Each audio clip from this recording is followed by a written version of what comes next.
Sairam everyone, welcome to the online satsang. We start today's program with three Omkars. Om.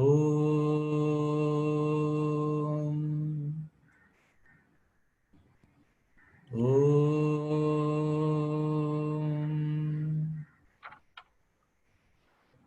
Om.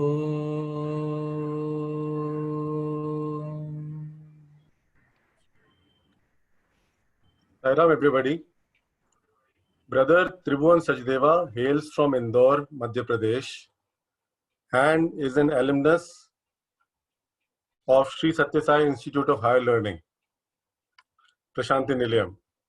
He did his graduation and post-graduation in commerce during the years from 1979 to 1985 and was blessed by Bhagwan to be the first batch of his newly formed university. Post his studies, he was blessed by Swami to serve as a lecturer of commerce and management studies in Bhagwan's University for 2 years between 1985 and 1987. Brother Tribhuvan came into Swami's fold at the tender age of 12 and has been an ardent devotee of Bhagwan since then. He hails from a family that is completely dedicated to the Lord's mission. His father was the state president of the Sri Satya Sai organization, Madhya Pradesh and Chhattisgarh for 25 years between 1985 and 2010. And his mother was a Bal Vikas Guru and a state spiritual wing in charge in the Sri Satya Sai organization. Besides Brother Tribhuvan, his younger brother Dhruv also studied at Swami's University for 9 years and belonged to the first batch of MBA students. His wife is a state head for Bal Vikas and Youth Division in the Sri Satya Sai organization, Madhya Pradesh. His elder son, Rishabh, too has completed his MBA from Swami's Institute at Prashanti Nilayam. Brother Tribhuvan was blessed to have innumerable interviews with Bhagwan and was a regular bhajan singer in Prashanti Mandir during student days. Besides bhajan singing, he had the good fortune of taking part in the lead roles like Ramakrishna Paramahans and Surdas in various plays directed by Bhagwan. Additionally, he used to deliver lectures on various occasions before Bhagwan in Prashanti Mandir and in the hostel during student days. Besides being a leading income tax lawyer and a visiting faculty at the IIM and other colleges in Indore, Brother Tribhuvan is currently the member of the Sri Satya Sai Trust, Madhya Pradesh. He is also serving as the secretary of the National Council of 100 Satya Sai schools in India and is also an executive editor of Sanatana Sarthi in Hindi. He is very frequently invited to address students and members of the Sai organization at Prashanti Nilayam and across the globe. I have had the good fortune of knowing Brother Tribhuvan for almost 40 years now. I had the privilege and the honor to join in Swami's school in Ooty in 1978 in my 3rd standard. And after that, the Ooty school happened to be only till the 5th standard. And at that time, we had all moved at the tender age of around 10 to Puttaparthi. And at that time, there was no primary school. There was no school which taught to students in an English medium at Parthi. So Swami had started a new batch at the Ishwarama High School with the English training for all of us. And it was at that time when I joined the Parthi hostel for the first time. I had the good fortune of having Brother Tribhuvan as my room leader. And since then, I've had the good fortune of being in touch with him and his very wonderful family and being guided by him at various times in my life. Now, I hand it over to Brother Tribhuvan to take us through this auspicious evening. Thank you.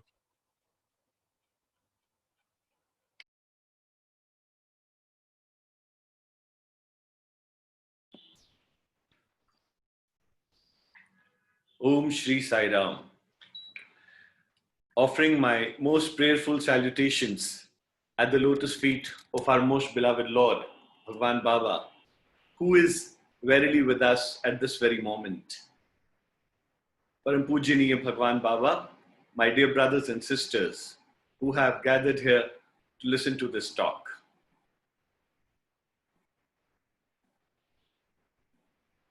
Normally, whenever I am asked to speak on Swami and my experiences with him as a student, I always find myself a little tongue-tied. I always do not know what I'm going to speak. Even though you may have gathered your thoughts together, you would have probably decided what incidents you must speak about. But whenever you begin, you always pray to Swami and let him know that Swami, I am just a loudspeaker. You are the one who's going to speak ultimately through me. So with that thought and with that prayer, I move ahead. And as before we started, we chanted Omkaram thrice. And I was taken back in the year 1979, in the month of June and July, when I was waiting on the sands of Puttaparthi to get admitted into Swami's college. And there I met a senior devotee who would get very frequent interviews with Swami. And one of those evenings after darshans, when Swami had gone inside for interviews, I was sitting with him and exchanging a few words. And when he told me, he said, Tribhuvan, do you know why Swami makes you chant Omkaram thrice? And I was at loss for words. And I said, sir, I really do not know. He said, look, Swami is not only in Prashanti Nilayam as you understand. And he told categorically, don't treat Swami as a 5 feet 2 inches enigma. He is way beyond the physical persona which you see here in Prashanti Nilayam, which truly does not really throw light on his actual personality. Those were big words for a young boy of 17 and 18 years old who was trying to seek admission, and his only aim in life was how to get close to Bhagwan, how to seek admission in the college. And then he told me, he said, when Swami used to go to Vrindavan earlier in 60s, there was a telephone line there. And any devotees, especially the VIP devotees, who would want to talk to Swami, they would dial that number in Swami's bungalow. And then the phone would ring. The one who's assisting Swami inside the bungalow, it used to be various people on various occasions. So at that moment, it used to be, I think, Rama Brahman sir, who used to be there. So he would receive the phone, and any person who had any prayer to offer to Bhagwan, he would go and communicate the message to Swami. So that is how it used to be communicated. But then as time passed by, the telephone connection was taken off. And in the 70s, gradually, Swami was not available for his devotees on the telephone, though the telephone continued to remain there in existence. So this great devotee of Swami, the senior devotee who was addressing me, he told me, he said, do you know why we chant Omkaram thrice? Then he said, this Omkaram is virtually the telephone number of God. You chant the 3 numbers, Om, Om, Om, and you get connected to God. He saw that confused look on my face, and then he elaborated, saying that when you dial the first Omkaram, Swami says, wherever my devotees who are sitting there and chanting Omkaram, soon as the first Omkaram is chanted, I come outside from wherever I am and I leave for that devotee's place. The moment second Omkaram is chanted, I arrive on that spot where the devotee is remembering me. And soon as the third Omkaram is chanted, I come and take my place either in the bhajan hall or wherever the Omkaram is being chanted. And then I am there with that devotee till the time Aarti is offered. So having understood what the senior devotee was saying, I understood one thing, that whenever you want to remember God, whenever you want to call Swami, the best way is that close your eyes, straighten your back, sit straight, and with all the devotion in your heart, chant Omkaram. Don't just do it mechanically. Imagine that in the first Omkaram, the car comes, Swami sits and gets into the car.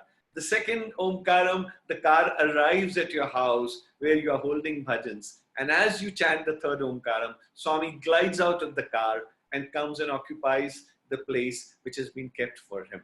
And then he's there with you till you offer him arti and bid him goodbye. So this was a small lesson I learned before I got admitted to Swami. So I thought it best I was reminded of it when we chanted 3 Omkarams here, that we know how to call up Swami and how to approach him when we want him to be close to us. We are going through a very difficult time as of now. In the last 6 months, I think the world has witnessed a lot of trauma, a lot of difficult days, a lot of confused minds, a lot of difficulty health-wise because of COVID-19. Everybody is interpreting it in his own way. The astrologers say that it will go such and such time. The doctors say it may not be possible. The devotees are confused. People are confused. Some of them are scared.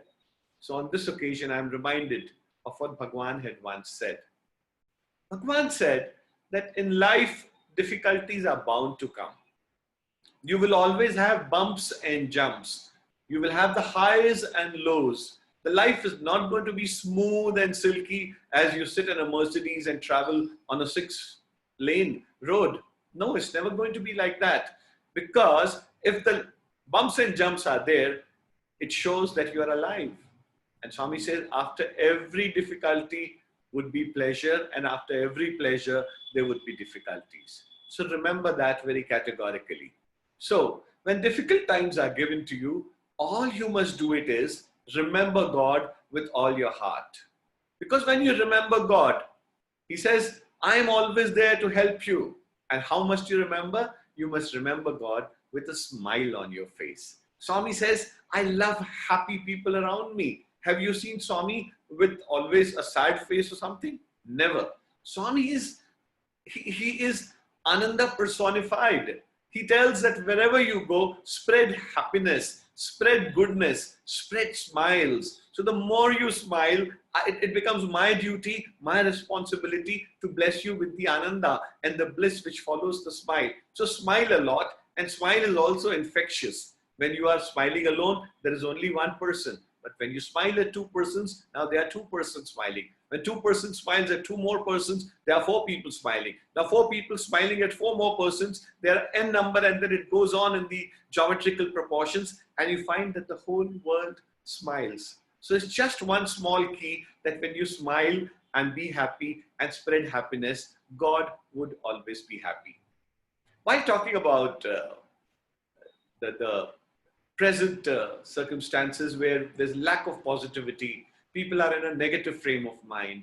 So a lot of psychiatrists, psychologists, doctors, everybody's predicting that we must maintain positivity in our minds. And then Swami says, how can you be always positive?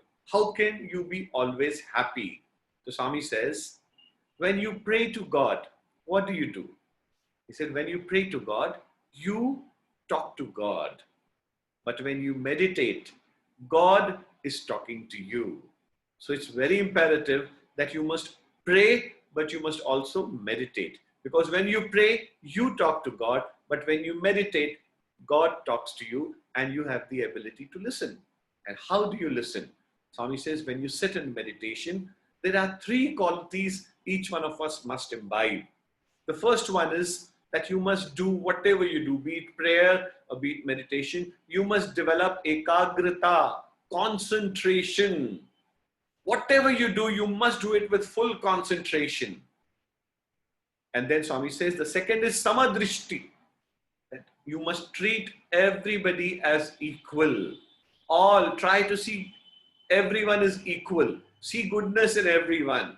And then Swami says, third thing which you must develop is shubha drishti, which is auspiciousness. Always believe that all are God. So ekagrita is one thing, samadrishti is second thing, and third is shubha drishti. And Swami says, when you do this, you will always be positive. And when you are positive, there will be always happiness around you, goodness around you, bliss around you, ananda around you. Be positive in whichever way God keeps you, because nothing moves without His will. Nothing happens until He wills it. If He's willed it today, we are all sitting together and talking to each other and listening to each other. If it is not Swami, we wouldn't be able to do it. I'm once again reminded of an event. The last 5 years, especially from 2006 onwards till 2011, it was very painful for all of us to witness Swami and see Swami go on a wheelchair. And we would be also confused that why can't Swami cure himself? Why has Swami taken on somebody else's problem? Is there no way Swami could walk again with the devotees? Is there no way? Why isn't He blessing us all the way He would do? He would walk in amongst us, create vibhuti and give to us, accept our letters, pat on our cheeks, talk to us. Why is it that Swami is restraining himself? So I am again reminded of a very senior devotee from London. He's a doctor who's virtually like an elder brother to me. And he had an opportunity in the last few years of Swami. And I think it was 2010 when Swami granted him an interview. And he asked to Swami specifically this question. He said, Swami, you are God. You are making this whole world go. Why are you taking so much of pain on yourself? Why are you inflicting this body so much of trouble? Swami, if during Guru Purnima time when your body was paralyzed and you proved to the world, you showed to the world that you are Shiva Shakti Swarupa, all you did was you brought that silver tumbler and sprinkled that water on your body and you came to life all over again. Why can't you do it, Bhagwan? Swami said, I have not taken on anybody's trouble. I have not any physical trouble of any devotee that I have taken. But then Swami isn't like this for a particular reason. And then Swami said, do you know how I can cure myself? So he asked Swami, tell us how you can cure yourself. He said, I don't expect everything from the world. But if all the Sai devotees decide to walk the path which Swami has shown, I promise to you, the very next day, I will cure myself and I will walk amongst all of you. It's just those of you who claim to be devotees of Swami, just walk his path, just be moral in your life, just follow him, just the path which he has shown, walk on that path, and I promise you, Swami will cure himself.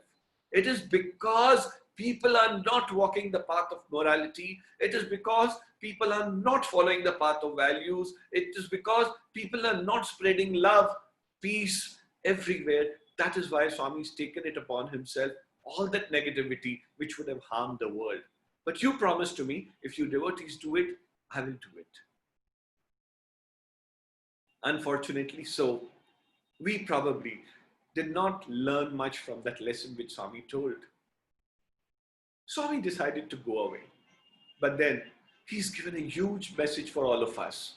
Today we find ourselves in this COVID-19. There is so much of negativity.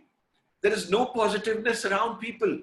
But I think that only positivity which can come is if we walk on his path with full confidence, with full assurance of what Swami had told us, and we become the shining examples to this world that yes, this is how a Sai devotee must conduct himself. I'm sure there is no way why this fear, why this disease, why this problem cannot go away. I think Swami has shown us the path. He has told, you just walk my path, and I promise to you that you will get all what I want to give you. So my dear brothers and sisters, I'm sorry I'm getting a little emotional while talking about this, because it reminds you of Bhagwan. It reminds you of his love. It reminds you how he stood, he acted, he lived every moment for all of us. I think now the mantle has been passed on. The baton has been passed on to us. Those of us who claim to be his students, those of us who claim to be his devotees. I think it is each one of us who has to carry the Sai baton in our hands with the promise to each other that I am going to make a difference in this world by following all what Swami wanted me to follow. All the discussions which Swami had done with us, all the discourses which Swami had given to us, all the Vahinis which Swami has written, if we don't read them, if we don't follow them, I don't think so we are doing justice by calling ourselves as devotees of Swami. So dear brothers and sisters, I think each one of us has a very holy and a very onerous task in front of us. If we want the positivity to be back in the world, if we want the world to be happy all over again, if you want to enjoy the life as you were enjoying earlier, if you want to enjoy the bliss of God, all you have to do is learn to walk His path, spread love, spread goodness, spread peace. Just be good. Just be like Swami. I tell everyone that Swami is not there physically, but those of us who have seen God, those of us who have seen Swami, let us all become a little bit of Satya Sai Baba. Now, when I say that each one of us should become a little bit of Satya Sai Baba, what does it mean? Does it mean that I become like Swami and come out for darshans? No.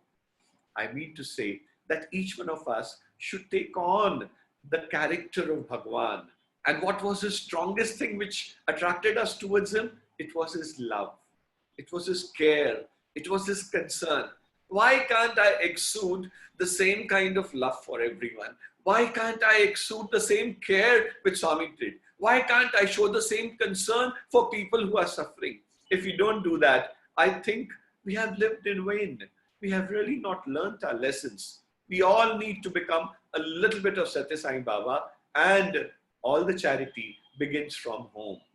We have to learn to love everybody at home first, our neighbors first, our colony first, our city first, our state first, our country, and then the world.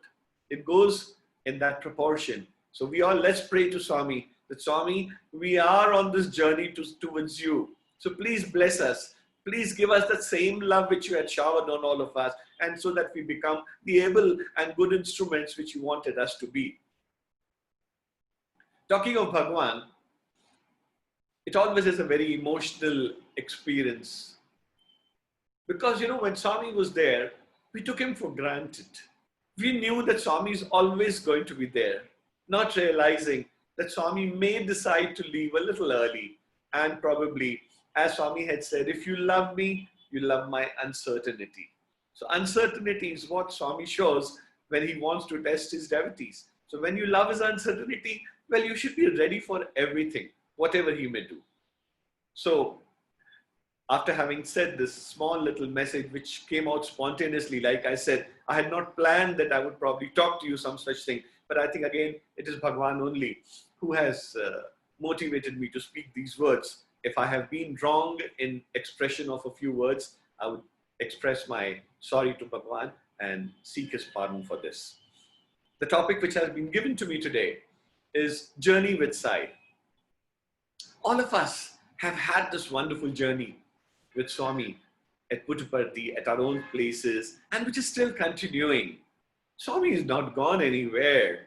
In fact, these are the days when I pray to him. I find he's the closest to me. I find he's willing to reply to you. He's willing to answer your prayers. He ever so lovingly, when you are praying to him with tears in your eyes, plop, a flower comes and drops down when you are praying, which goes to show that, look, I'm there. I'm listening. You're missing me, my child, I know, but just be good. This is what I want you to be. Just be a shining example to this world. Let people see a little bit of Satya Sai through you. I'm reminded that there was this Baha'i family. They were big followers of Baha'i religion in my town here. They were my clients, and being very generous, very philanthropic, and very God-loving people, which they were, we would often talk to them about Swami. And with the same fervor, they would talk to me about Baha'u'llah, their God and their deity. And they would talk, and we would have good exchange of words. And one of those days, this old lady who used to treat me like, who still treats me like her son, and I love her very much like a mother. I told her, Auntie, one of these days, you must come and have darshans of Bhagwan Baba. Because, when he went to Africa, the only place he went was to a Baha'i temple, your lotus temple there. So you must one of these days come and have Baba's darshans. So She heard me very nicely and she smiled at me and she said, Tribhuvan, I do not know whether I'll be able to go and have his darshans. But when I look at you, I wonder, I see if your Baba can make good people like some of you. I'm sure what a powerhouse of goodness he must be. I think that was one of the biggest compliments any devotee can get, because it is your goodness, it is your goodwill, it is your good spirit which people can see, it is your honesty with which you do your work. It is all that. People can see you, they can read you like a book, you are transparent. It's just that if you are good, people can understand, and we all know that this goodness flows from Bhagwan. And those words of a non-devotee are sufficient to say that. I'm reminded of my first few days in Puttaparthi, when the college had just started. Swami was there to inaugurate the college, which was not there.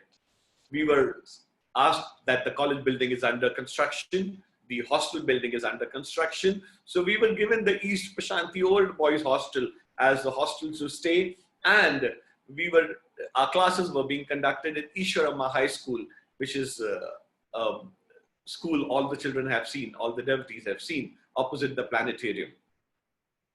Our classes were conducted in the basement of the existing school, because the basement was ready and the building was yet under construction. So once the inauguration of the college happened, Swami decided to go to Vrindavan because the boys were missing him there also for some time.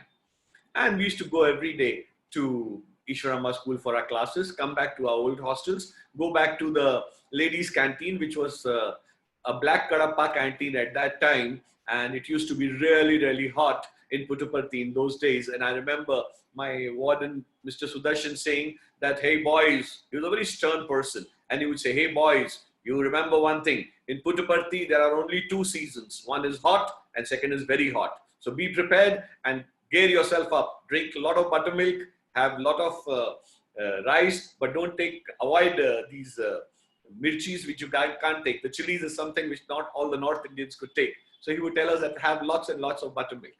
So accordingly, our days were passing by, and it was almost 15 days when Swami had gone, and we had already started to miss Swami. And that very morning, in that very fortnight, it was decided that we need to keep the boys busy. So they thought that let's keep an elocution contest in the college. And the topic was given, My Life in Sri Sathya Sai College. And because it was the very first year, the college was in a very primitive stage. The boys were yet acclimatizing themselves with the Sai culture. We all were very young, some of them, with colorful dresses. Those times, whites were not compulsory totally. And that was a horrendous time of those bell bottoms and the elephant bottoms and the long hair. And luckily, when we came to Puttaparthi, most of us got a short haircut. Some of us shaved off our mustaches, those virgin mustaches which you come off. And we used to look so funny that every time we would come out after shaving a mustache, half the class would laugh at you that whole day. And the guy would feel so conscious by keeping his hand in front because, you look like a plucked chicken after you've shaved off your mustache. So those were those good, nice old days we used to enjoy. And that time it was decided that we have a competition where all the boys are given a chance to speak on My Life in Sri Sathya Sai College.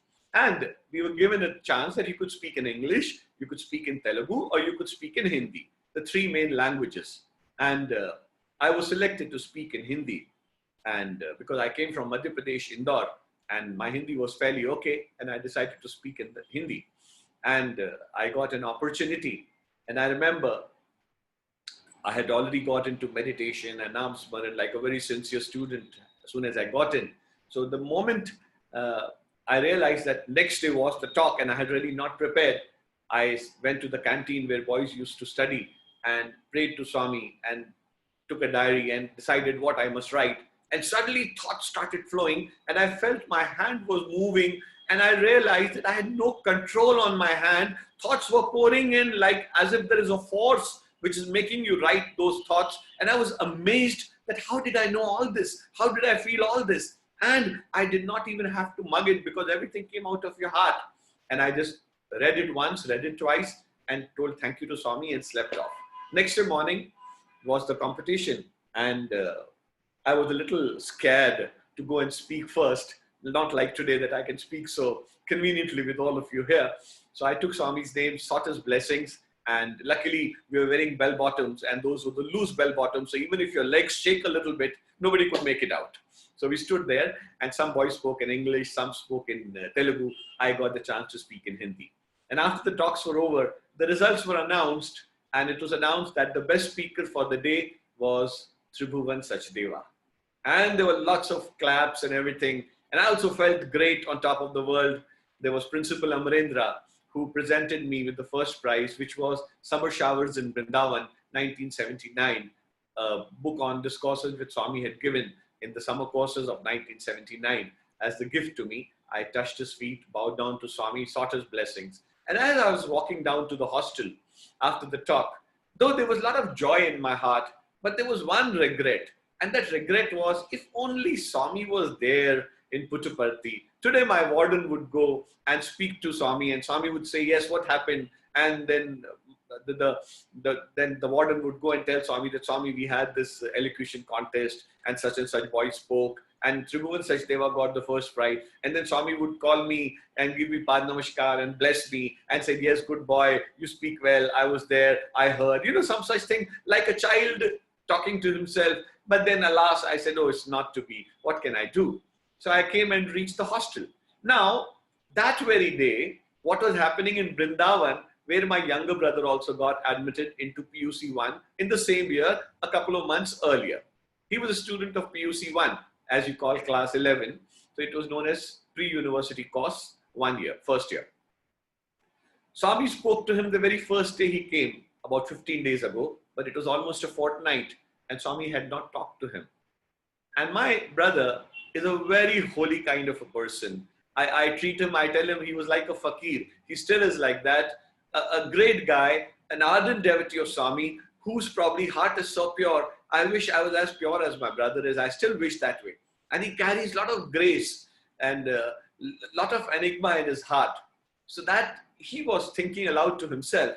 And he was saying, Swami, what is this? I have left my home in hurt. I have left my parents. The food is not to my liking. The living is not very comfortable. And Swami, what is this? You are also not talking to me. And what will I do here if you don't talk to me? You know, he was 2 years younger to me. So obviously his level of maturity was probably a shade lesser at that moment. But then his heart was full of devotion.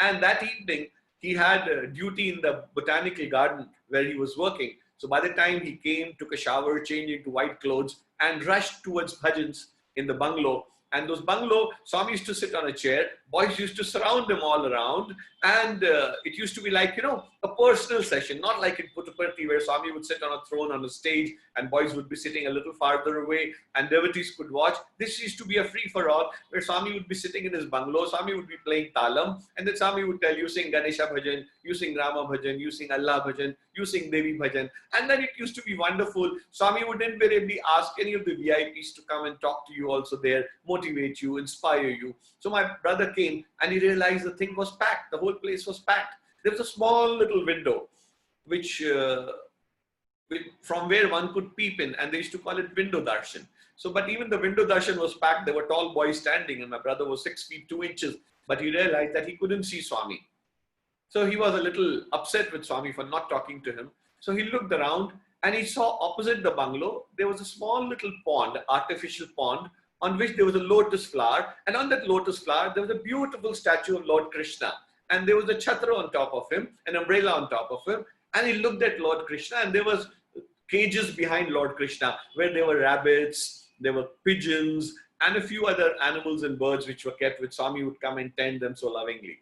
So he looked at Lord Krishna and he said, okay, Baba, you don't talk to me, but let me talk to Lord Krishna only today. So now he kept his back towards the bungalow, sat down and started singing bhajans full-throatedly, looking at Lord Krishna. And he looked at Lord Krishna and the bhajans were going on and he was swaying around. And like I said, he was an absolute devotee without bothering of who's watching him, who's not watching him. One bhajan happened, 2 happened, 3 happened, and his devotional fervor grew and he started missing more. And suddenly he realized somebody came and gave him a pat on his head. And he was a little upset. Who's this who's hitting me on my head? And he turned around and he sees Swami standing there. And my God, He didn't know what to say. Seeing Swami right in front, he saw that Swami had parted all the boys, all the VIPs, all the guests, walked down all the way from the portico, from the shed, and reached where he was sitting and hit him on his head. And he looked up and he got on his knees and he folded his arms. And Swami said, "Ah, you were sitting here. I looked for you during darshan. I couldn't find you. You know, I wanted to communicate something to you." So he said, "Yes, Swami. Today there was an elocution contest in Puttaparthi. And in that elocution contest, your brother got the first prize. And he was praying that if only Swami was here, so convey my blessings to him and let him know that Swami was there when he was talking." And my God, look at Swami. He is the one who knows how to hit with two targets with one arrow. On one side, my brother was missing him, so he came and spoke to him and recognized his devotional fervor of turning his back towards Swami and praying to Lord Krishna. And on the second side, he comes and informs him that tell your brother that he's got the first prize and I was there, and convey my blessings to him. So these were very small incidents if you look at it in the life of Bhagwan or even in our own lives. But they went a long way, a huge way to inculcate and grow in faith for Bhagwan. We realized that we were living with a living God who knew what you thought, who knew what you felt, who knew what you spoke. So you have to be careful. You have to be good. You have to prove that yes, you are much better than what you were the other day. And it so happened after this incident, about 15 days or so happened, and Swami decided to come back. It was the month of first week of September or so. And it was decided before Swami came that every Dasara festival, the Dasara festival was also in the second week of October. And as you all know, the 7 days there is a Ved Saptaha Yagnam which used to happen, and after which Swami would take the Purnahuti, and there would be a Jhula on the penultimate day of Dasara where Swami would sit and boys would sing, or some VIPs like P. Sushila, Ramakrishna Rao Garu, they would come and belt out beautiful bhajans, or so many devotees would come. So that's how it used to be. And in between those Dasara festival, when it was on, the students, especially the Vrindavan boys, they would either put up a drama or put up a play, or they would get a chance to speak. So very surprisingly, when Swami was there in Bangalore, he called up the warden and he told that this time I want that during Dasara festival, the Puttaparthi boys must put up a play before Bhagwan. And the play should be on the life and teachings of Ramakrishna Paramhamsa.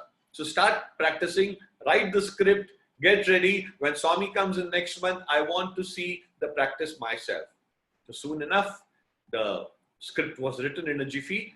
Our wardens and the professors, senior professors who had come from Vrindavan, who had stayed with Swami for 7 or 8 years or longer, they were the senior person, the guiding lights for all of us. They wrote the script. Now started the hunt for the main roles of Vivekananda. So Vivekananda was selected. Then they started looking for Ramakrishna. So there were lots of boys, but some of them were hefty, some of them were tall, some of them were well built. They wanted someone who was lean and thin and who could look like Ramakrishna. And if I may just boast a little about myself, that prior to coming, I had won a national award in acting in my schools. And so I was very confident that I'm going to walk through when I come into this play, and one of the roles I will get.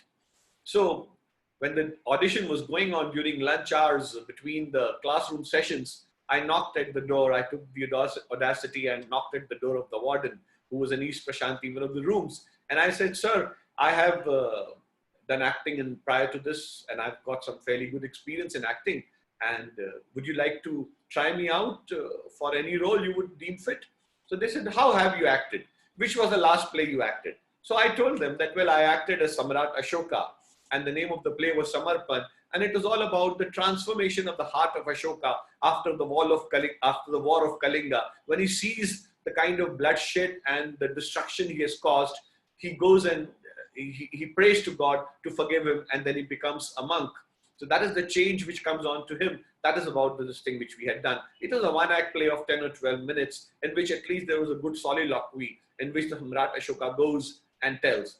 So the wardens and the senior lecturers who were sitting, they asked, why don't you speak a dialogue of the drama? I said, sir, the drama was in Hindi. If you don't mind, can I speak the dialogue? They said, yes, we all understand Hindi. You speak, we'll follow it.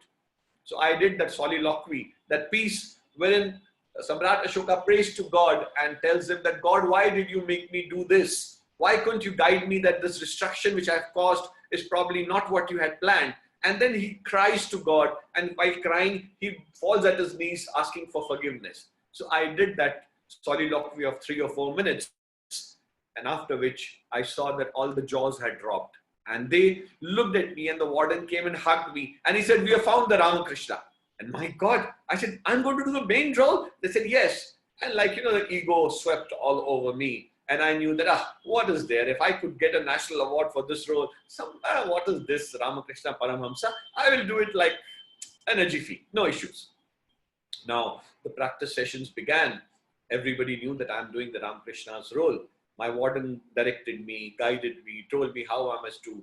And then I was doing this role, but to be very honest, in my heart of hearts, I was finding that there was something indefinable lacking in that role. I couldn't get myself to get the role of Ramakrishna Paramhamsa because he was a man who had realized God, yet had childlike innocence in him. How do you portray that unless you have that purity in your heart, which probably sadly must have been lacking then? So I didn't know what to do. And soon the practice sessions began, and in 3 or 4 days' time, Swami arrived. And the moment Swami came, he called on to my director of the play, who was Mr. Anup Jhalani from Delhi. And he asked him, he said, how far is the play going? He said, Swami, we started practicing. Then he said, who is doing the role of Ramakrishna Paramhamsa? So he looked at me and pointed out, Swami, that boy. And I stood on my knees and bent down. And Swami looked at me and approvingly said something in Telugu. I couldn't understand. So there was a boy sitting next to me, I remember, and I asked me, he was my classmate, and I asked him, I said, what did Swami say? He said, Swami said, you've chosen the right person for Ramakrishna. More ego bloated. I said, even Swami approves that I am the right person to do this role. Now came the chance to enact that role in front of Swami in the first practice, which was the green room behind the Purnachandra auditorium. The first day Swami came, I enacted whatever role was to be enacted, but somehow I couldn't do it to the best of my ability. An actor or any artist knows, if he's not doing too well. First, it is God who knows, then the critics who know, then you yourself, you can understand. And if you still persist with your average performance, even the audience gets to know that you are no good. So I knew that my God knows, Swami knows I'm not able to do it well. So that next day when I went, I prayed to Swami before going. I said, Swami, you have to make me do this role, because by which time my ego that I'm a great actor had already crashed. That evening, Swami called me. And Swami tells me, look, this is not a simple role of Ramakrishna. He was a God-realized soul, and he had childlike innocence, and he had so much of purity of heart. Try to develop that purity. So I said, Swami, how do I do it? Swami called for a book on a life of Ramakrishna. He said, you go into solitude. Don't talk too much. Read this book. Whenever you get chance, meditate and think of the role of Ramakrishna. I bless you, you will be able to do. Now, having got the Guru Mantra, that go into solitude, don't talk too much to people, think of the role, live the role, and meditate and think only that. This is what method acting is all about. People have not even heard about this term method acting. Swami taught me. I did it for the next 3-4 days. For the next 3-4 days, Swami said, I will come after 3 or 4 days. Those 3 or 4 days, I put my heart and soul into it. And the role was coming a little bit to my satisfaction. Now I wanted to do it before Swami. Now, there was this string in Bhagavan Paramahamsa Ramakrishna's life that it is said that when he used to pray to Ma Kali, he used to imagine himself to be like a small child. And he used to cry out aloud to Ma Kali and said, Ma, why don't you reveal yourself to me? And he would probably go onto the floor and toss and turn and cry his heart out like a small child would do, that no, Ma, I want you, like that. And Ma would then show herself to him. Second stage, they say, it came when he came into Dasyam Bhakti, when he started imagining himself to be Hanuman, and he started imagining to be Mother Kali as Lord Rama. And then people say that his mannerisms changed totally. He used to jump like a monkey from one place to the other, and all he could see was Lord Rama everywhere. And he used to cry out for Rama, that Rama, why don't you reveal yourself to me? And the icing on the cake was the Radha Bhakti, which came onto him. And people say, those who have written the books, Gospel of Sri Ramakrishna Paramahamsa, they say those were the times he had started acting like a lady. His mannerism changed. He used to imagine, he used to be shy like a lady. He used to plead like a lady would do to her spouse. And she would start imagining herself to be Radha and Mother Kali as Krishna. And she would go and plead herself to him. Now this thing was to be enacted in a song sequence. The song was sung by M.S. Subbalakshmi originally. So in the practice sessions, they used to play the song. But as the song progressed, it was decided my brother, Hirok Chankoti, he was to sing it live and I was to enact on that. And the song went something, if I remember the lines right, you'll pardon my voice, it's not in the best of shape. प्यारे दर्शन दीजो तुम बिन रयो न जा प्यारे दर्शन दीजो तुम बिन रयो न जा. And then the song went on like this. So in the first, a child comes and prays to Mother Kali as a small little child. Then in the song, one had to enact that I have become Hanuman. And now Hanuman is praying to Lord Rama. And in the third part, I had to enact the role of Radha Bhakti. And I had to imagine myself to be a woman full of love for Krishna and had to plead myself. So as far as the child's role came, it was coming quite well. As far as Lord Hanuman's role came, that also came out well. When it came to doing Radha Bhakti, I was born a man. And I had the division between a woman and a man. I could not enact that role with the grace and simplicity of a woman. So when I did that role in front of my boys, first I found giggling sounds when the Radha Bhakti came on, and I looked very upset with all my friends that they were laughing. Then my warden realized that to make me look a little more ladylike, he put a chunni, cover on my head. He said, Tribhuvan, you put this chunni like ladies would do, and then you go ever so softly and then take a turn and then go and do this dance sequence. I tried doing it. It looked even more funny. And the boys laughed, even my warden laughed. And then the director laughed. And I said, look, if you guys think that it is funny, why don't one of you come and show me how to do it? My director knew I was getting touchy. So he told me, don't worry. Swami will set it right. In evening, we'll do it. Now evening came and now the acting of the play started. Now the role went on. Everything was fine. Swami was blessing me. He was appreciative of this. Now came the song. The M.S. Subbalakshmi bhajan came on. I did the acting of a small child. I enacted the role of Hanuman. But when it came the role of Radha, Swami stopped it. Swami said, no, not like this. Come a little delicately. Come inside slowly. Then take a turn. Look at God. And then do like this as a lady would do for her God. Then I do that.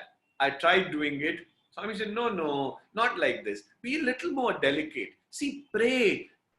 Feel that you are a lady. Don't feel that you are a man. Now, I said, Swami, I will try again. Now I was getting embarrassed because first my friends laughed at me, then my warden laughed at me, then the director laughed at me. Now even Swami is pointing out faults where I'm not able to do it. So I prayed with all my heart and I said, okay, Swami, I'll do it. The third time I came, I did a role as Swami told, but it did not work out. Swami said, not like this. Play the music. I will tell you how. And Swami got up from the chair and then Swami did. And Swami said, Pyare Darshan Dijo. And then Swami put his one step, a second step. Then he pointed his eyes ever so beautifully. And then he did his arms like this. And then he turned around, took a circle. And then he suddenly looked. All our jaws are dropping on the floor. And we are looking at Swami that, my God, Swami doing the role of Radha Bhakti so beautifully, so nonchalantly, without any fear of the stage or this thing. And suddenly Swami realized everybody is looking at Swami with their jaws dropped, and Swami hid his face with his handkerchief and started wiping his forehead and started wiping his mouth and started laughing, and he felt shy and he said, "Ha, karo, karo, aisa karo, aisa karo." And then everybody started clapping. All of us started clapping. We all got up and we started clapping. "Swami, you are wonderful. You are so great. Imagine for a drama, Bhagwan got up and took that circle like Radha would do and show her eyes so beautifully, and that action of how pining for God is there, and it was out of the world." And as Swami was feeling embarrassed how he spontaneously got up and did it, he started looking around and he told, "Ha ha, acha karo, wapas karo, wapas karo." And then he looked at Professor Kasturi, who's sitting right next to Swami's chair, and he was looking at Swami and his tears are coming out of his eyes.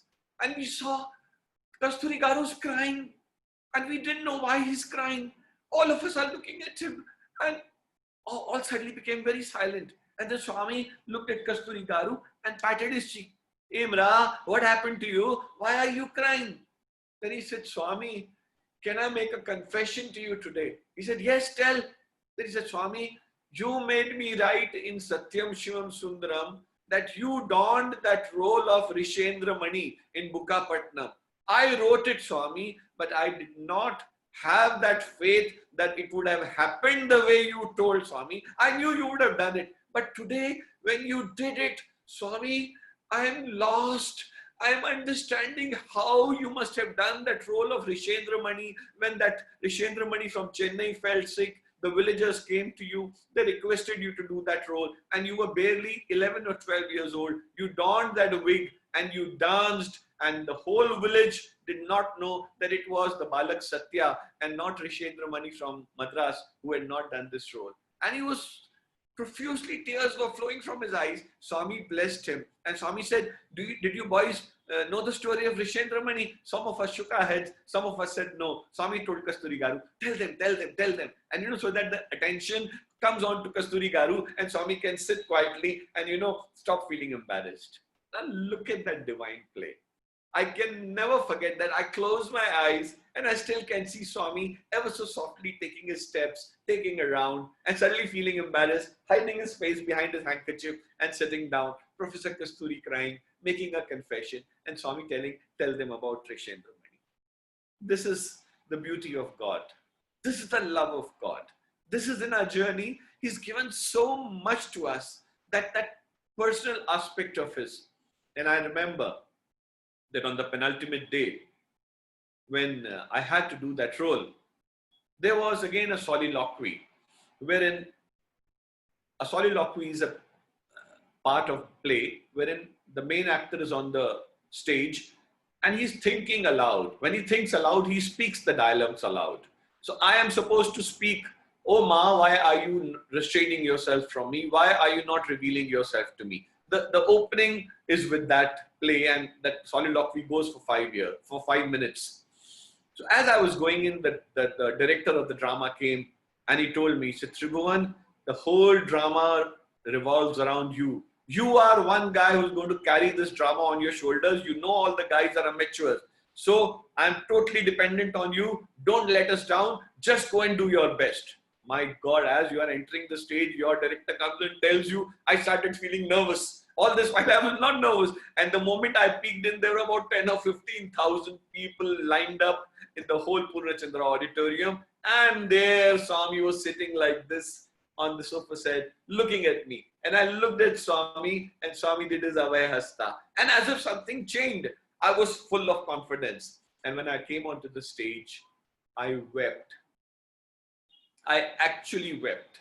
The tears of joy flew from my eyes. I felt that I was missing my Swami. Swami was sitting so far away. Why are you not revealing yourself to me? I cried my heart out. I couldn't stop my crying even after that play, that part got over. It took me a few minutes to calm myself down.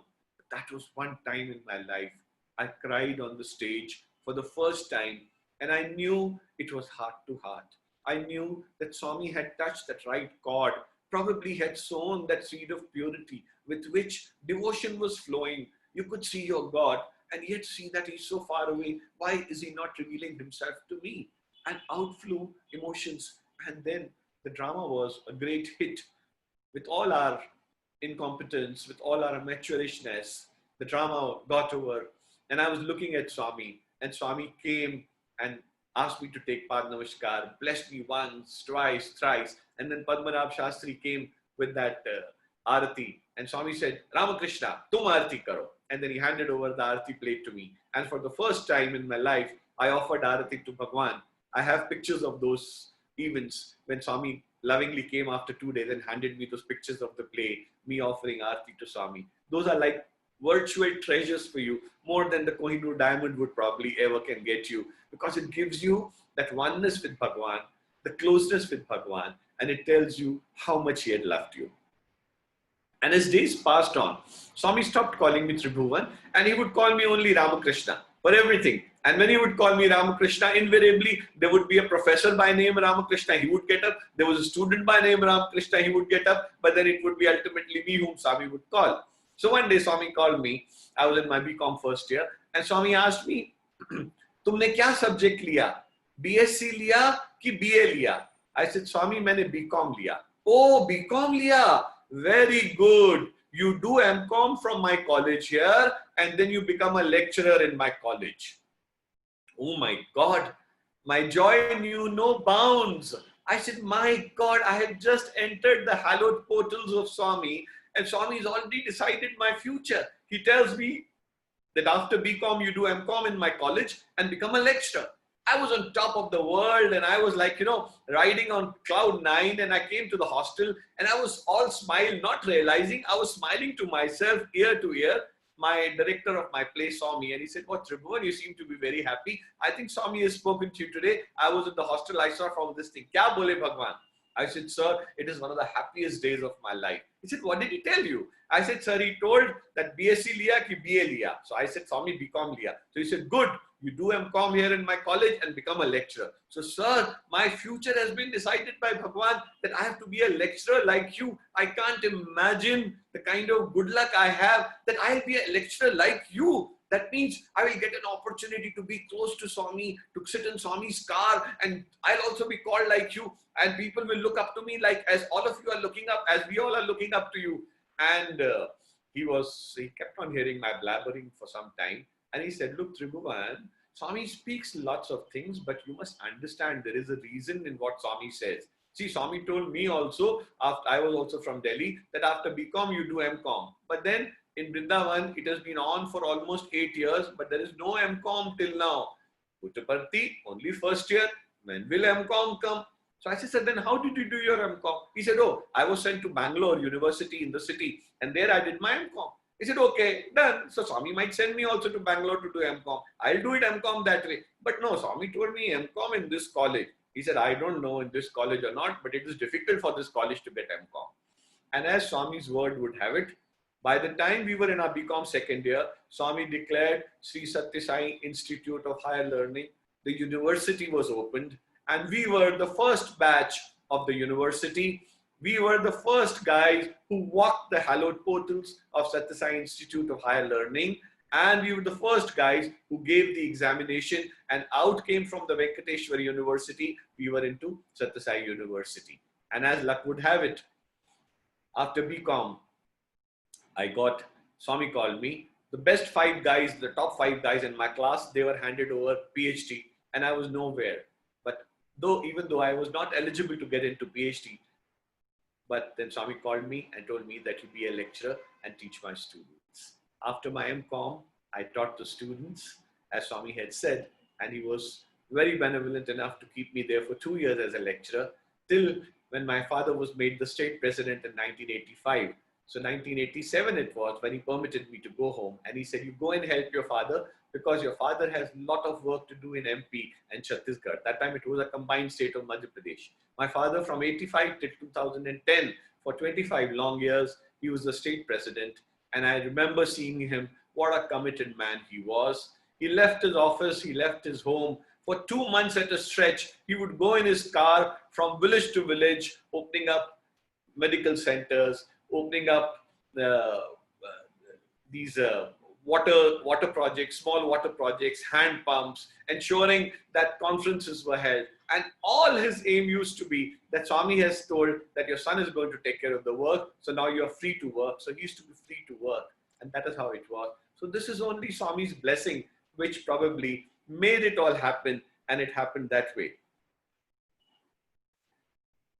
We are lucky, lots of incidents are reported in books, lots of incidents are reported in lectures also. But I'm reminded of particularly a very beautiful episode, which does not find a mention in any book.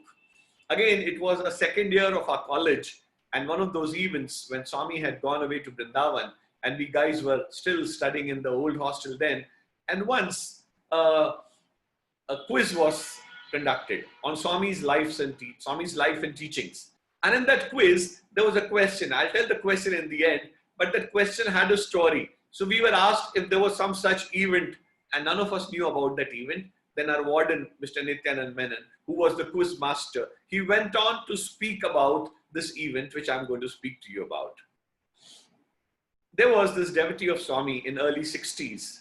And those were the times in early 60s. Swami was available to various devotees. He would travel by car mainly to Bangalore, to Madras, to Hyderabad, to various towns, Rajamandri, to East Godavari districts in Andhra. He would travel by car the length and breadth of the south of India. And whenever the devotees would call him, he would ensure that he would go there, and he would go there either to inaugurate their house or be there for a bhajan or be there for some conference or some such occasions.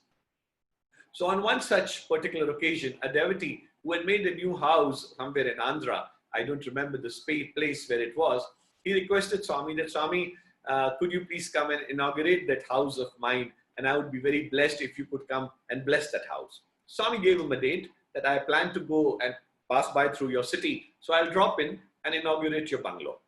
And this owner of the bungalow had a small little child, almost 9 or 10 years old, and he was fond of cars.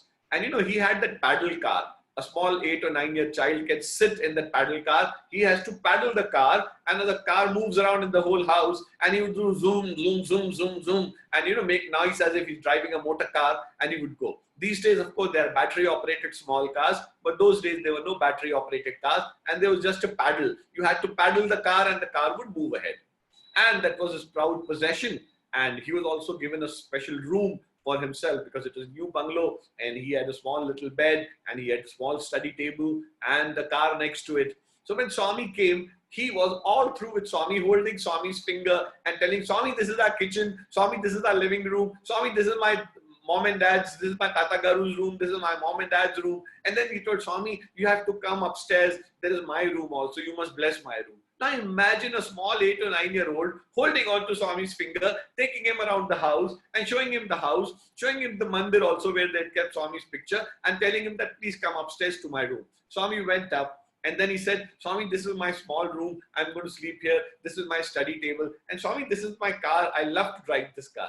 Swami was quite happy with the directness of that small little child who would talk to Swami so nonchalantly as if it was like his Tata Garu, it was his grandfather he was talking to. And then Swami said, where should I sit in your room? There is no place for me to sit. There is no chair. He said, Swami, you sit on this car. Swami said, no, if I sit on this car will break. He said, no, Swami, you sit on the bonnet. Now Swami looked around. There was actually no place except the bed to sit on. Just to make him happy, Swami sat on the bonnet of the car. Imagine Swami sitting on that toy car, which was, of course, which could have taken Swami's weight. Swami sat on the bonnet of the car. And then he caught hold of Swami's hand and he said, Swami, I want to tell you a story. Now imagine a child telling it to Swami, Swami, I want to tell you a story. Now in the Bal Vikas class, or maybe in the small class, he had read, or somebody must have told him the story of Gajendra Moksham, and how that elephant Gajendra went into the river, and how that crocodile caught hold of his leg, and how he cried for Lord Vishnu, and how Lord Vishnu, who was there in the Shira Sagara, sitting with Mother Lakshmi, and how he ordered the Garuda to come out, and he took his Sudarshan Chakra, and out came Lord Vishnu, and when he kept on shouting for the Lord threw his Sudarshan Chakra, and out came the neck of the crocodile, and his feet was left, and then the Gajendra Moksha happened. His life was redeemed. This was a story he had He must have heard from his mother or grandmother. He made Swami sit in the bonnet of the car. And then he said, Swami, I want to sound you that Sai Gita, which you have kept in Puttaparthi, she's a very naughty girl.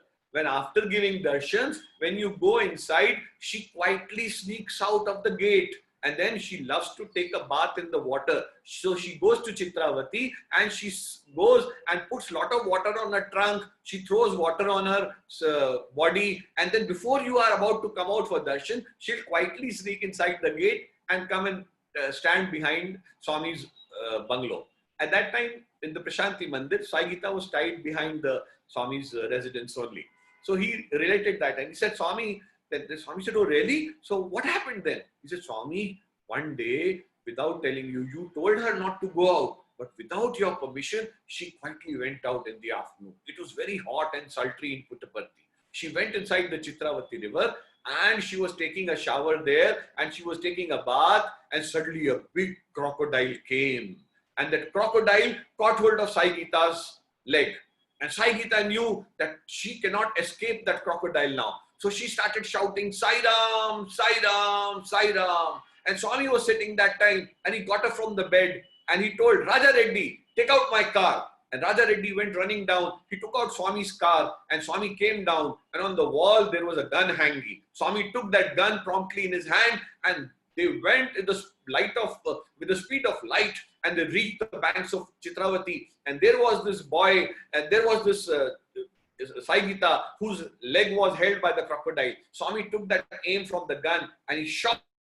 And in one shot, the crocodile died and Sai Gita was redeemed, Swami. And Swami caught hold of his stomach and Swami fell on the floor laughing. Swami said, I have never heard such a beautiful take on Gajendra Moksha. And Swami hugged him, Swami kissed him, Swami blessed that child so much. And Swami said, what do you want? Anything you want today, I will give you. And you know what did the child say? He said, Swami, I want your white Impala car which is standing outside and which you came from Puttaparthi. And Swami, true to his words, called Raja Reddy and he said, Raja Reddy, give the car keys to this child. From today, this car will belong to this child and he is the owner of this child. I will go my onward journey on another car. And the question which was asked to us in the quiz was, name the occasion and the story behind when Swami gifted a car to a child.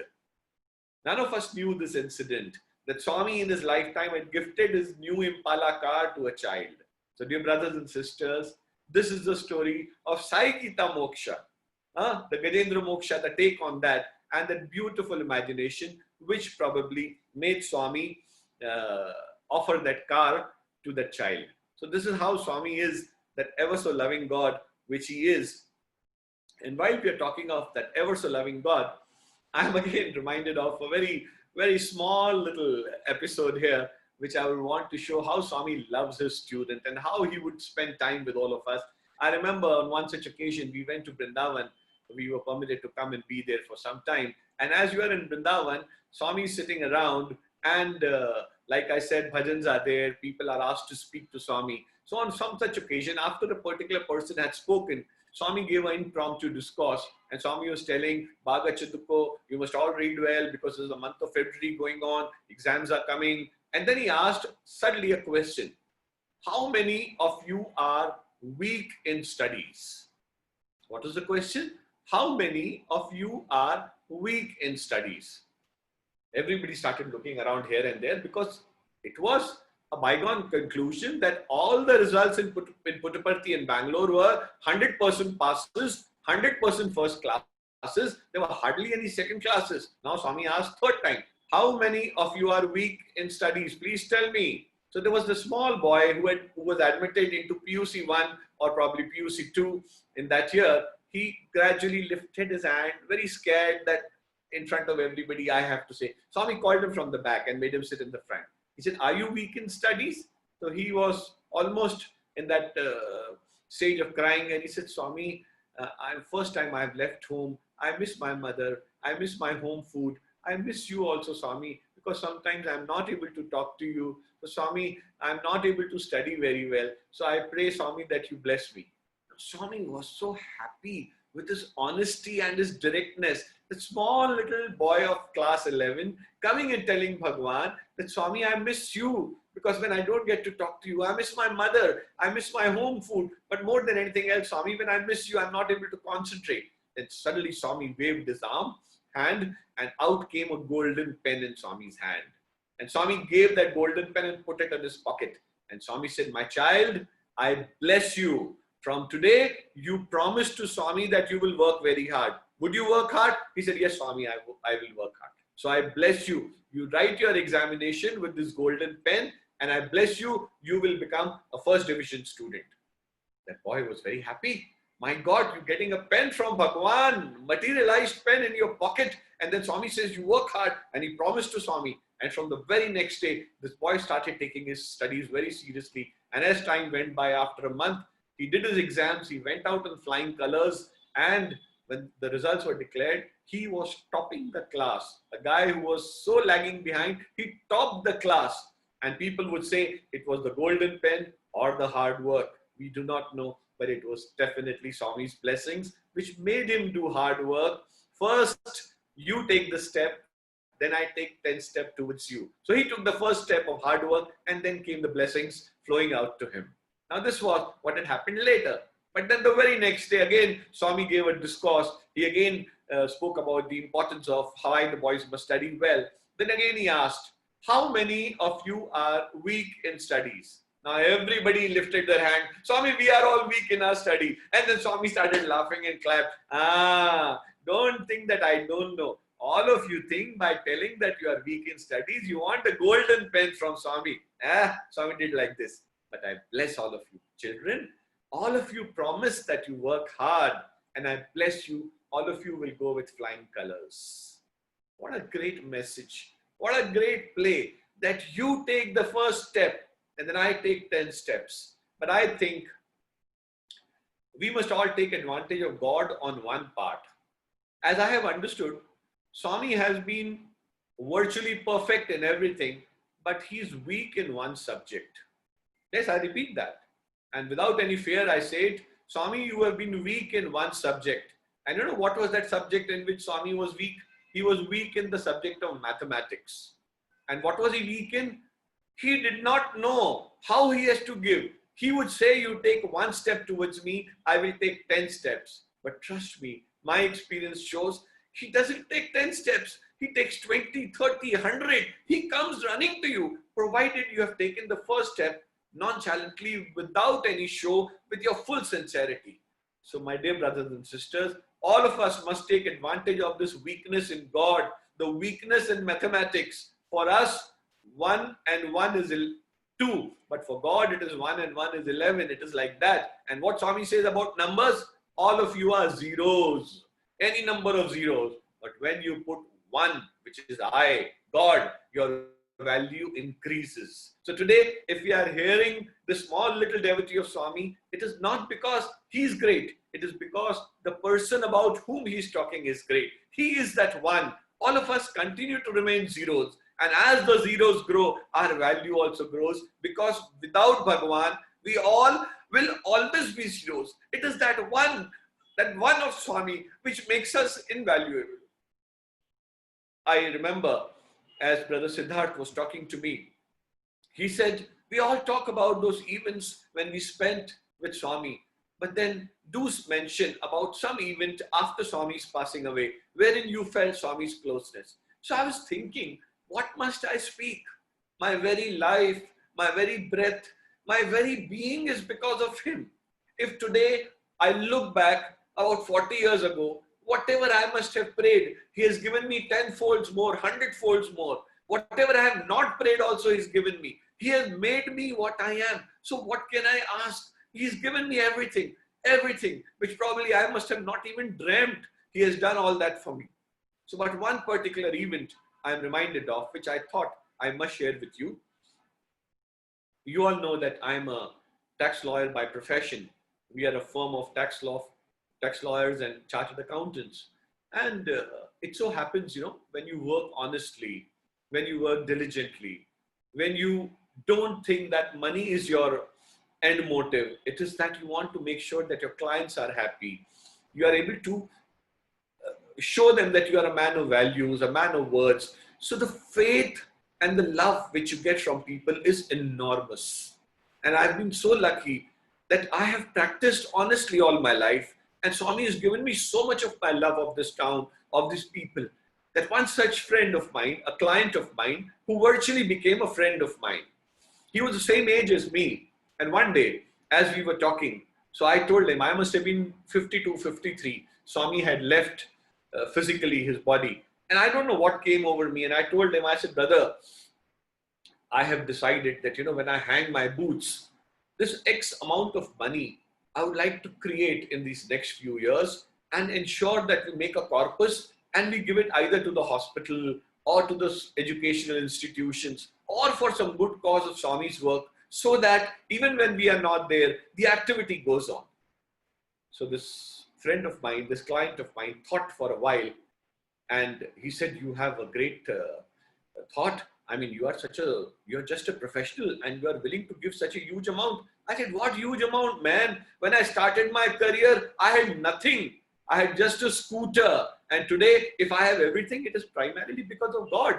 And what have I? I have nothing but a good name and just this goodwill that wherever I stand, if I pray to Bhagwan, he will ensure that the money will also come. So I have thought about it. That's all. So in that moment, I spoke to him. The next day, this friend came to me and he said, brother, I want to confess to you something. I said, yes, tell me. He said, the whole night I could not sleep. I said, why? What did I tell? He said, no, it is what you told which did not make me sleep. I said, what did I say? He said, you said that you are willing to spend that X amount into the corpus of a trust so that the good work goes on. And here I am, a multimillionaire, a big businessman, and I never thought in these terms that even I could use my money to a good cause. So promise I'm making in front of you and Satya Sai Baba's picture, which is there behind you, that the day you tell me the money amount which you have promised to put, I will put double the amount of that amount. I know it is a small money for me, but then I will put double the amount for the same purpose and you will only handle those funds for charitable purposes. I just thanked him profusely and I said, such a great this thing you are. I'm sure God is going to be kind to us. We'll make bigger money and we'll ensure that the money is used for some good cause. Now that event came and happened and it went off. After 2 years, this friend of mine, this client of mine was suddenly discovered and that he was struck down with cancer. And he had a tumor growing in his stomach, which is growing bigger and bigger by the day. And the doctors told him that you have just a few more months to survive. So you start winding up your huge business and start winding up things. So he started coming more and more to me to seek help. His son was barely 21 years old. He was still pursuing his MBA. He had no experience and he was confused what I should do. How will I be able to set up this empire in order? Then we decided, planned out all financially for him. And I told him, one thing you must do, it is because your family is such, there are so many problems in your families, there are so many members, you have done so much for everyone, you must write your last will. So he said, well, you know everything about me, you write my last will. I do it professionally for all my clients. So I sat down and I wrote a rough draft of a will. And before I could send him that draft of the will, he was admitted into the hospital and the doctor said he's just got a few more days. Just beyond a few more days, he will not be able to survive. So that evening, I went to him with that will in my hand, the final draft. And trust me, that man had not even read that will. He said, you are like my brother, you are like my soulmate. I have spoken my all our heart out to you. You know what my family condition is. Whatever you write, I will just sign because I know you are a man of God. You will not do anything wrong. And trust me, that will was a huge will. He kept it and put it under his pillow. And I said, why aren't you signing it? He said, no, I will sign it when my son comes. I want my son to know. I want my wife to know. And then the two witnesses, independent witnesses who have to certify this will, let them come tomorrow. I will sign it. I said, but ensure that you signed it. I said, fair enough. As I was drafting the will, he told me that there is one particular plot of land.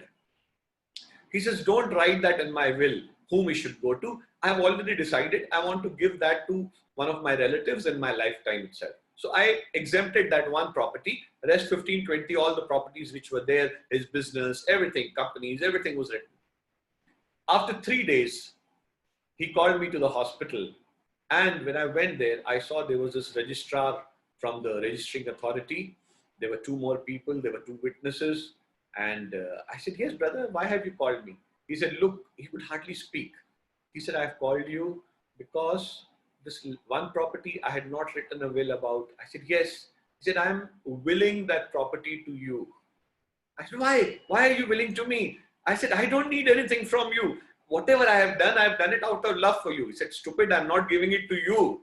I'm giving it to you. I'm willing it to you so that you sell this property, realize the amount, because I don't have the time. I might go away anytime. You sell that property, realize that money and use it for charity. Remember, 3 years ago, we had done a promise to each other. He said, I'm sorry, brother. My innings is cut short. You have a longer innings to go. Whenever you put your money, you put, but I'm promising that a couple of crores or more or whatever comes through this property, use it for charitable work. So I have willed this property to you. I was so deeply touched. I said, why didn't you will it to your son? He said, look, if I will to my son, tomorrow if he changes his heart, then whom will I go? How will I show my face to Sai Baba there? And he was not even a Sai devotee. He had never even seen Swami. Just 15 days before he was hospitalized, he had taken a trip to Puttaparthi and come back with one of his relatives. He was not even a devotee of Swami. Just because I was a devotee of Swami and I used to always talk to him about Swami, he went for his darshans. He had Samadhi darshans, went to Bangalore by flight, went to the morning, had darshans, came back in the afternoon and came back. Now this was the situation. I was deeply touched. The registrar registered his presence. The doctor told he was in a fairly good state of mind. 2 independent witnesses signed. Then he put a diary, the original documents of the registry of the plot, the will, and then he put it to his forehead and then handed over to his mother. And he said, Ma, please give it to my brother. He's the only person I trust in this world because he is Sai Baba's devotee. He will do no wrong. Give it to him and I'm sure he will do justice to it. I took that file from him. I went to shake hands. He took my hand and he kissed my hand.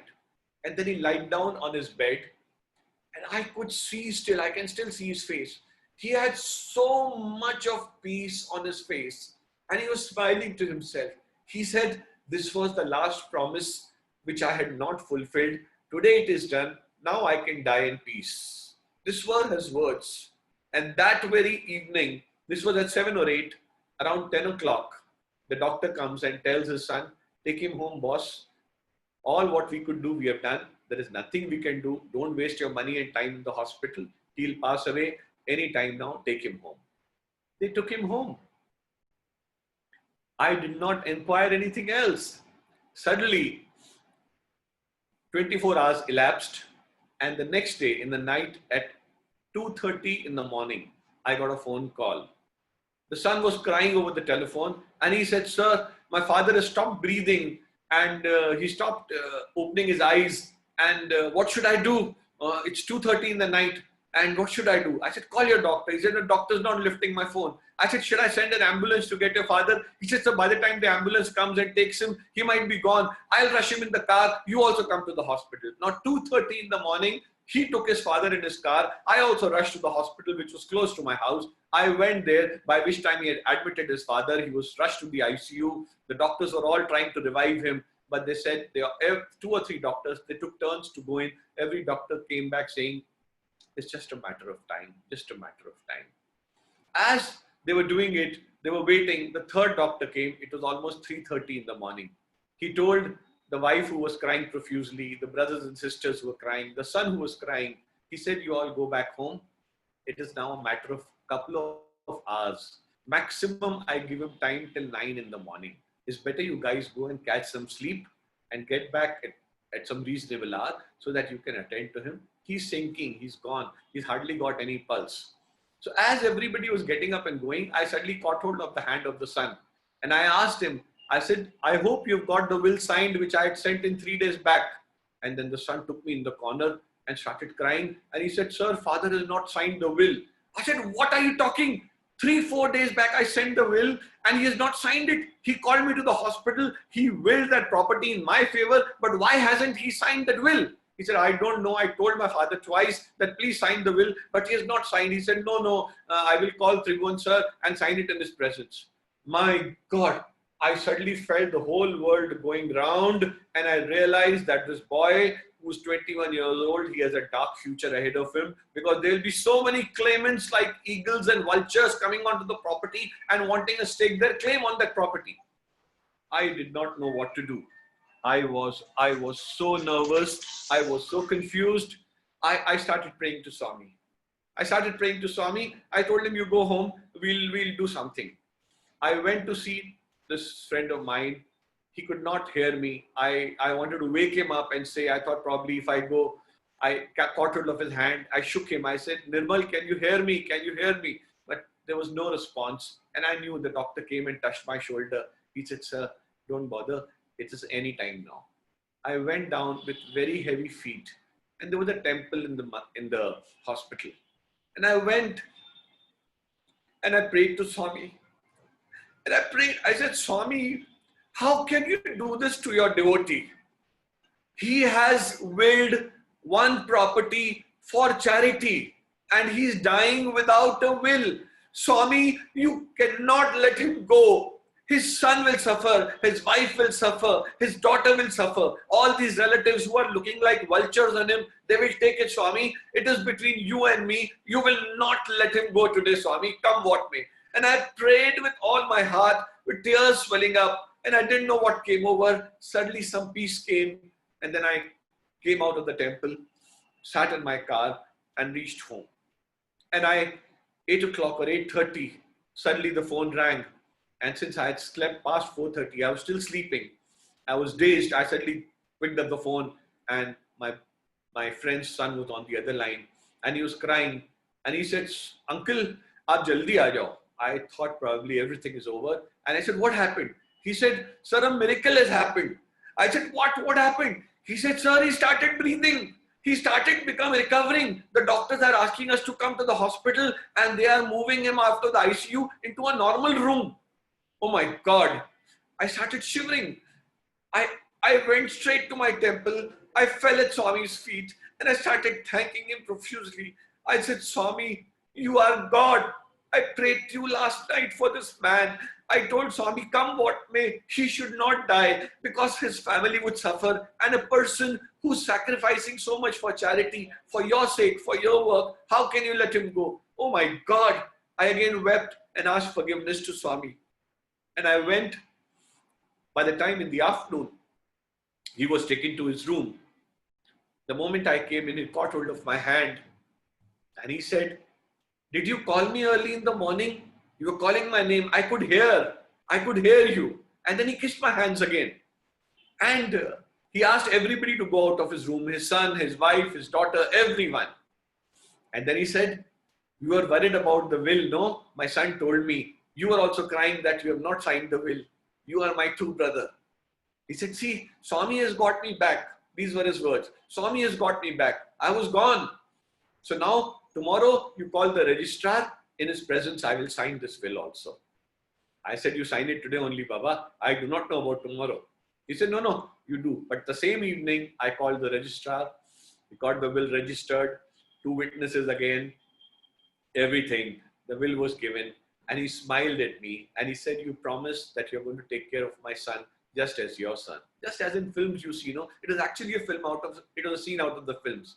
And next day morning, very peacefully, this friend of mine passed away.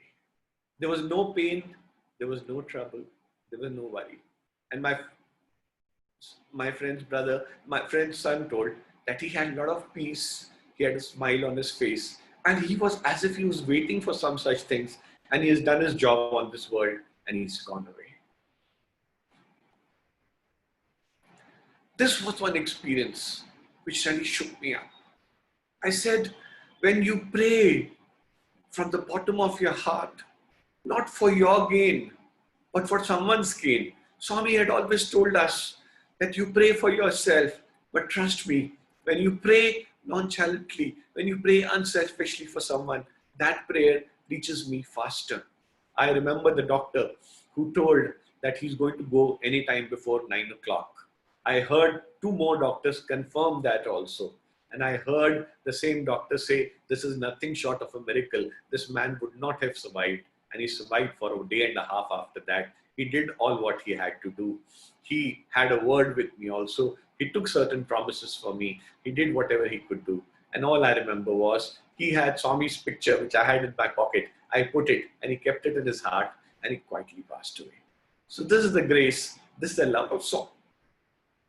This is which reinforces the fact that Swami is there. Earlier, Swami used to be only in Puttaparthi. Now Swami is there virtually in your house, in your temple, in your photographs, everywhere around you. Because Swami said, you treat my picture like God. Stop teaching God like a picture. When you treat my picture as God, I respond. And even today, when I pray fervently for anyone, for myself also, for my brothers and sisters and other unfortunate children also, Swami responds. So this is his biggest grace, that he has taught us a lesson. He has taught us how we can make our lives better. And he's taught us, har aadmi apne liye prayer karta hai. But when you pray for someone else, that prayer reaches me faster. So my dear brothers and sisters, my only message for all of you is this: pray. Pray fervently. With prayers, you can move mountains. But when you pray for those people who are suffering around you, he is bound to hear you. Early, he's bound to hear you on lightning speed, and he will definitely respond to your prayers. Because there is no selfish motive involved in this. With these few words, I would like to thank the total team at Mumbai for giving me this opportunity. And I'm sorry if I have been a little emotional. I normally would not have been this emotional. But then this is the first time in my life I'm publicly acknowledging Swami's blessing and his presence in this whole episode. And as it happens to me, as the days are passing by, the more you think of Bhagwan, the more you love him, the more you miss him, the more you find that he's like a shield around you. This corona or this COVID can do nothing to his devotees. All you have to do is just keep your faith going and be positive and ensure that wherever you go, you become a little bit of Satyasai. Share his love, share his peace, share his bliss, share his blessings, share his word, share him totally. Be Satyasai and enjoy your life.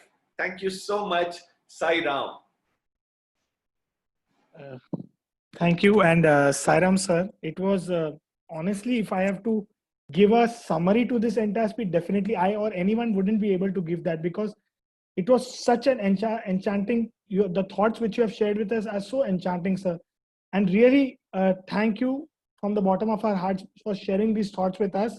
If I have to give a summary to this, honestly, you started with the way, how do we ring God, the three Omkarams? For me, that was a big takeaway. Then how do we reach out to God? We talk to God. How does God talk to us? That is through meditation and prayers. That is one of the things. And how during this testing COVID times, like we should follow the path which Swami has told us, and that is how we can overcome this testing time of COVID. And definitely all your experiences, starting from Ramakrishna Paramahamsa to the devotee, your friend, the experience you were mentioning. Honestly, sir, all these have given a great impact as to how we should pray to Bhagwan and how he's always there with us, not just in Puttaparthi, but everywhere in the world. Thank you so much, sir, for this enchanting thoughts. I would now share some questions which have come forward for you. The first question is, what was Swami's advice to young students in college and in school? Focus more on their studies and ambition, or dedicate more time in service and spirituality? See, it's a very straight thing. As I remember, Swami used to say that greater things can be achieved by learning smaller things first. So when it came to our studies, our minds are very complex. Our minds are always running here and there. And Swami says it's not just your mind, it is monkey mind. It is not just monkey mind, it is mad monkey mind. And then Swami says, not just mad monkey mind, it is that mad monkey which is drunk wine. And then where will it run around? This is how your mind is. So what Swami told us is that I just balance your young minds. I bring where the focus is on. And when he tells us you do namasmarana, when he tells us you do meditation, do silent sitting, what are these? These are techniques for focusing, getting a mind onto focus. And I remember I was just a little above average student. I used to be there into full time into seva, into hostel activities, into dramatics, into singing, into everything except studies. But then I don't know what happened. All you would do is just open your book, study, and the photographic memory would be there. It would all be clear. So I understood that Swami was teaching us how to focus our attention correctly by channelizing our energies into bhajans and meditation, so that when your mind is focused, what otherwise takes you 1 hour to do, it would take you 10 minutes to do. Even in my professional work, when I started, I used to be very confused in preparing for appellate work and cases. But when you started meditating regularly, a file which would take me 1 hour would take now almost 15 to 20 minutes to prepare, giving me almost 45 minutes extra to do other work. You can do multitasking, you can do Swami's other work, you can attend to school, you can attend to so many things. So that happens when your concentration is correct. So Swami's message to all the children is, learn the habit of namasmarana, do a little bit of silent sitting. That will train your monkey mind to be focused. And then studies is a child's play then. Swami doesn't want us to just study. Swami is preparing each one of us to be a supreme example to this world. And that example will only become when we walk the talk, when we walk his ideals, when we have the courage to face the world and tell, yes, even though you say it is wrong, my Baba's told me it is correct, I will do. When that conviction comes, everything will flow. Studies are only a small part. So another question which we have got is, how does one develop ekagrata or one-pointed devotion? A beautiful question. How does one gain ekagrata and concentration? Let's say, brother, I give you an example. You must have handled a bundle of 2,000 rupees. How much does a bundle of 2,000 rupees carry? It has 100 notes. Yeah. Let's say mischievously, if I take out 2 notes and give it to you, and I tell you count, it is 100. So you will you will count. You will say 98. Oh no, sir has given it should be 100. Again you will count. Again 98. Third time again you will count 98. Then you will gradually come and tell me, sir, I'm sorry, but it is only 98. I said, oh, is it 98? I'll quietly take out 2 notes and give it to you. Now, when your mind is set on those notes, your concentration is there. Absolute concentration is there. Even if there is a song playing, even if there is a band baja barat going outside, even if everyone is shouting, you are fully concentrating because your mind is there. Boss, 4,000 ki chot lagne wali hai. So you count again. So there. So wherever your heart goes, your concentration comes. Isn't it? Yes. So Baba says, when you drive a car, you need concentration. When you study, you need concentration. Again, Swami says, again the 2 steps. Just do namasmarana, just do meditation. You will gain in concentration. And Swami again talks about meditation, that just either watch your breath, either do light meditation or do form meditation. Because you have to do Saguna Brahma to reach Nirguna Brahma. You have to first go onto the form to become Nirgun. If you want from form to Jyoti, you have to start with form. For gaining concentration, if you do silent sitting and a little bit of meditation, it will go a long way for the youngsters to gain control not only on their senses, but their anger, on their laziness, on their wrong qualities. Like, sometimes you want to lie for no reason, just by meditating. Why? Because in prayer, you are talking to God. In meditation, God is talking to you. And that God is very much within your heart. He prompts you, He guides you, He's the inner motivator. And the last question which I would like to take is, what in your experience would be 3 primary and achievable steps for everyone to follow in Swami's path in our everyday life? In our everyday life, the easiest path, I remember our national spiritual coordinator, my brother Murli Jaju, when he was in Ichal Karanji, when my father was the state president, he had introduced a program, 10, 20, 30. 10, 20, 30. He had initiated 10 minutes of meditation per day, 20 minutes of Namasmarana per day, and 30 minutes of Sai literature, reading of Sai literature. You know, the problem with us students also and devotees is that we are not reading enough Sai literature. It is very important to introduce again 10, 20, 30 in our lives. 10 minutes of quiet, silent sitting meditation, 20 minutes of Namsmaran. You could do either bhajan, you could do Gayatri mantra, you could do Sai Gayatri, and 30 minutes of reading Sai literature. When you read Sai literature, all your cobwebs in your mind, they get cleared. So my humble message to all my young brothers and sisters here would be that do whatever you want, but spend time reading good literature and mainly Sai literature, because Swami may not be there. But imagine from 1958, he started writing Prema Vahini. So it has been more than 64 years he has been writing. For whom? It is for people like you and me, so that he shows us the path. And when we read, the path becomes clear. Baba may not be there in physical form, but his words remain, his discourses remain, his enigma remains, his presence remains in our hearts. Thank you. Sai Ram. Thank you so much, sir. Once again, on behalf of the entire crowd, I would like to take this opportunity again to thank you for sharing your thoughts with us. We end this session with Om Shanti Shanti. Om Shanti Shanti Shanti Samastaloka Sukhino Bhavantu Samastaloka Sukhino Bhavantu Samastaloka Sukhino Bhavantu. जय बोलो भगवान श्री सत्य साई बाबा जी की जय.